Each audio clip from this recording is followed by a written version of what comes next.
Earlier this morning, in our offices in the Capitol, we had a meeting with the four leaders of the legislature to discuss the status of budget discussions and reform agenda items. It was a good, frank conversation, and we will continue to hold those conversations every possible moment going forward. I have spent most of the last 2 weeks here in Springfield meeting with legislators in their offices, in my offices, here at the mansion. I've met in one-on-one with Democrats as well as Republicans. I've met with small groups of legislators. I've also sat in on a number of the working groups dealing with the reform agenda.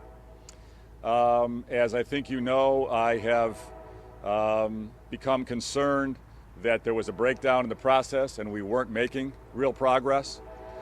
A member of the legislature in the Workers' Comp Reform Working Group made the statement over a week and a half ago that causation is now officially off the table, according to leaders.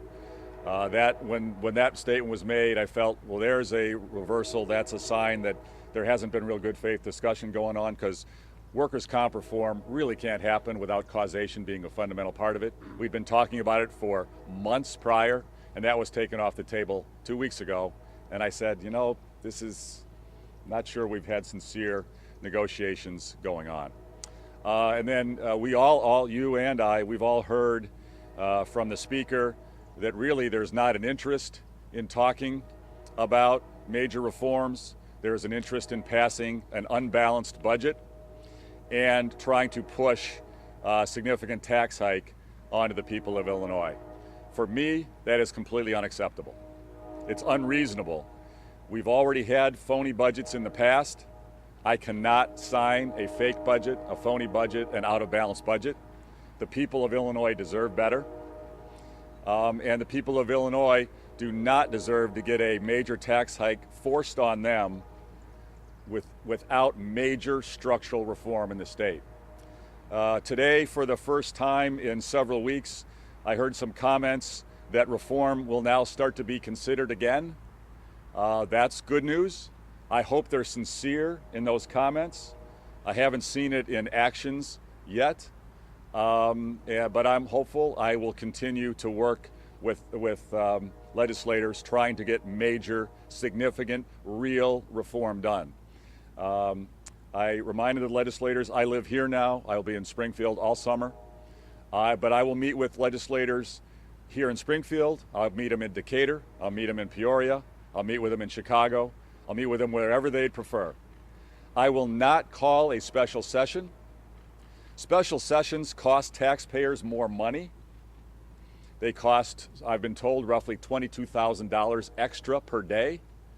I do not want that put on the taxpayers of Illinois. What I will do is ask members of the legislature who are designated to be negotiators in the process to meet with me and our staff and our team, as they're willing to do in whatever location they'd prefer to do it, to continue good faith reforms. The reality is legislators are well paid, they're well compensated, they've got great pensions, they've got great benefits, they've got good salaries. The legislature only meets on average about 100 days a year. I think it'd be reasonable for me to ask that they do meet with me from time to time in the coming weeks to try to move this process along. We will know by Sunday night whether the comments made today are sincere or not. If they really are sincere about making significant reforms, we'll know by Sunday night. I heard some comments that, well, reform is now interesting to us, but we didn't have enough time, or we don't have enough time. Let me be clear, that's baloney. We have been talking about these issues for months, and we have, in the spirit of compromise, taken many significant reforms off the table. We have winnowed down and eliminated many, many reforms in the spirit of compromise to try to get something done in conjunction with passing a truly balanced budget. There has never been true effort at compromise coming the other way. There are now statements today that they're willing to talk about compromise, but we'll know by Sunday night. We'll either have a deal Sunday night or we won't. And anybody who says, well, we didn't have enough time, that's baloney. That's wrong. We've had plenty of time. And every issue we're discussing now has been vetted in detail for a long time. So we'll know by Sunday night. I'm cautiously optimistic. I love to work. I don't have to sleep this weekend. I'll be here all weekend. Our staff will be here all weekend. We're not going anywhere, and we've got until midnight. And we're going to try to get major reform done as part of a truly balanced budget. I'm cautiously optimistic, but we've got some challenges. Do they have to pass the bills? Charles? What kind of deal by Sunday night? That's the first part of the question. And can you confirm that your political arm will begin an advertising blitz of sorts to push your agenda? Well, CT, I can't really comment right now on either of those issues. I don't want to negotiate through the media. I don't think that's appropriate. We'll negotiate with the legislators directly, as we have been for many weeks. As I said, we have tried to compromise. We have backed off of so many issues that actually could make a major difference for the people of Illinois. Yeah, and here's the core issue. We can't tax our way out of our problems. We need structural reform, and we have to grow. We are not creating high-quality jobs. Employers have been leaving. We have had phony budgets, out of control spending, and we need the structural reform to change those things. We can't just raise taxes, and that's what we'll continue to push. Governor? Yes, Doug. Of the 5 items that you put out last week, have you taken any of those off the table at this point? Again, I'm not going to negotiate through the media. We have shown an incredibly flexible willingness to compromise. And that will continue to be the case. I will always try to negotiate. I will always try to compromise and be creative to get solutions. But we need major, real reform. What we cannot allow to happen is phony reform, or very limited reform that doesn't really move the needle. We cannot have that happen. Governor, when you say that you know there'll be a deal, will that be just on your turnaround agenda items, or a comprehensive deal on the budget and a possible tax increase also? Believe me, when we have a deal, we're all going to know it. We'll continue to work 24/7 to try to get a major compromise package. We're always willing to negotiate, always willing to compromise, and we'll continue. Why was this the first leaders meeting in 2 months, though? I mean, if you've been willing to compromise. I've had discussions with the leaders much more than in 2 months. I mean, we've had many discussions. Have you scheduled a suggestion that property tax reform is one of those must-have items? Again, I'm not going to negotiate in the media. Let me be clear, though. Property taxes are the #1 tax problem in the state. Property taxes, along with workers' comp, are the top 2 issues damaging our competitiveness of our economy. As I've traveled the state over the last 2 years, I've talked to many business owners. The things I hear the most frustration and complaint with, and the issues that have driven employers out of our state, job creators out of our state, are workers' comp being broken and full of corruption and conflicts with the trial lawyers manipulating the system, and fraud and abuse in the system, lack of causation in the system, and also property taxes. We and New Jersey have the highest property taxes in America. We're just a hair under New Jersey, but basically we're tied for the highest property taxes. It's our #1 tax problem. It's punishing our homeowners. I've talked to families in the state who've had to sell their homes because they can't afford the property taxes anymore. We have got to get a handle on our property taxes. And when we talk about a property tax freeze, it needs to be real. Other states have done what I'd consider phony property tax freezes or caps, where we end up just going through those because they haven't taken on the structural reason that property taxes are so high.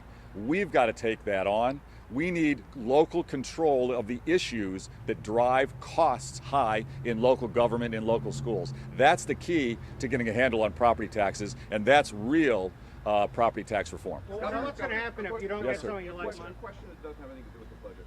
A union leader has told me that he believes that you have taken the mansion rehabilitation and restoration profit out of the Capital Development Board so that you can pay for the renovations with non-union labor, non-prevailing wage. Let me ask you this. Will you be paying for this renovation with union labor, with prevailing wage? Will it go through the purview of the Capital Development Board? I will leave that question to the board that's been assembled to raise money and take the bids and the contracting process for the mansion renovation. I don't think it's appropriate for me to talk about their plans right now. You're the one that What's started. going to happen? Thanks, Governor. What's going to happen Monday morning if you don't have a deal you like by Sunday night? What does midnight Sunday have to look like before you can say, yeah, I'm going to continue negotiating through the summer with these guys? Well, we will know if they are sincere and we have true reform. We'll know by Sunday night. We'll know. It'll be crystal clear. Our bills are there. Our bills are there, and the language is there. Nobody's going to have to wonder, and nobody's going to have to say, "Well, I didn't have enough time to think about it." That's baloney. We don't have to accept that as an excuse. We'll either know by Sunday night or not. And let me be clear. Then we will have gone into a phase then where it's going to take a supermajority to pass any bill that can be implemented in the coming fiscal year. That's what's changed. Nothing will change in terms of our team's diligent negotiation process, working 7 days a week to try to get reform in the state. The most important thing we can do is get structural reform so we can grow our economy and bring down the burden of the excessive bureaucracy in the You're not state. going to close stuff down or anything like that, or lock people out, or shut down services, or... Will you revise your legislation if you're open to compromise? Are you willing to introduce new bills that have different language that might be more amenable to Democrats? Again, I'm not going to negotiate through the media. As you can tell, we've been very clear about our turnaround agenda for months. We haven't varied off of what we think is important, and we've been very clear about it. We have eliminated many critically important things that we think are important to grow jobs, raise incomes for families in Illinois, improve our schools, deal with the challenges we face. We've taken many of those off the table, the vast majority of them off the table in the spirit of compromise as part of the budget process. We're still going to negotiate. We'll know by Sunday night whether they're sincere about reform. Yes, sir. CT, yeah. Is it, do you want to see some element of the turnaround agenda approved by the legislature by Sunday night as a signal of good faith? Is this what you're saying? And I'm not asking you what. I'm just saying is we just need to know what this signal is going to be. You and I will both know it when we see it. We have been crystal clear. We couldn't be more clear. We've got legislation. We've laid out what's important. We've eliminated many things and taken them off the table. We've been willing to compromise. And if they're sincere about reforms, we'll know Sunday night. You'll know and I'll know. Governor, Yes, sir. Yes, sir. Governor, you've said you're not going to negotiate in the media, but one thing is a lot of negotiations have been behind closed doors. How much, if any of these negotiations, will the public see in either the General Assembly in any sort of public debate? Well, you've actually seen a lot. Much of what you've seen has been phony. Much has been for your entertainment rather than for real progress. You saw some phony bills floated to vote down. We've seen debate only to vote against something. There's been the sincerity, the reality towards reform has been lacking. But we're not going to give up. We're going to keep pushing the process. Some of the negotiations by necessity are going to be in private. Some are going to be in public in the committees. It's all part of the process. It'll be some of each. Governor, what do you think? Yes. Governor, can you respond to some criticism from Democrats this week that you were paying some of your top staffers from other budgets outside of the governor's office? For instance, Beth Purvis getting paid $250,000 in the Department of Human Services. Isn't that the old way of doing things that you said you were going to change? Nobody's going to wonder whether we're having dramatic change in our administration. Dramatic change. We are all about reform. We have assembled the most talented team of leaders that I know of to turn around a state government. I'm very proud of our team. And we are going to drive a transformation. The people of Illinois deserve it. What we can't do is continue to have unbalanced budgets, spend more than we take in, and have our only solution be just continue to raise taxes. We have to grow our economy. We have to invest in the most important priorities and have discipline, financial discipline. You know, the number one concern after workers' comp reform and property taxes is just a lack of confidence that the business community has in the financial stability of the state and, frankly, of the city of Chicago. We've got to take these issues on. We've got to focus like a laser. You guys saw, look how many bills got passed here in recent weeks. We now know what our official state pie is, okay? Now, it's nice that folks want to pass bills on things. We have a financial crisis. We have an unbalanced budget. We have an economy that's bleeding jobs. We've lost 300,000 manufacturing jobs in Illinois over the last 15 years. We've lost 97,000 union jobs in the last 10 years. We need jobs. We need quality jobs, whether they're union or non-union, it doesn't matter. All jobs are good. We need to push a growth agenda, and we need to shrink the bureaucracy and bring back the confidence of the business community if we're going to solve any of our problems. And anybody who says those reforms are not related to the budget, that's baloney. They're all related to the budget. We can't get the revenue we need for balanced budgets unless we grow our economy. We can't get a truly honest government unless we restore honest general elections that aren't manipulated to protect incumbents. We need bipartisan redistricting reform. And we need term limits on elected officials. Let the voters decide about term limits so that elected officials can become public servants again, not in a position for years taking money from special interests and using their office as a way to make money rather than serve the people. We need these reforms, and they're related. This is directly related to the budget. There's no question about it. Thanks very much, everybody.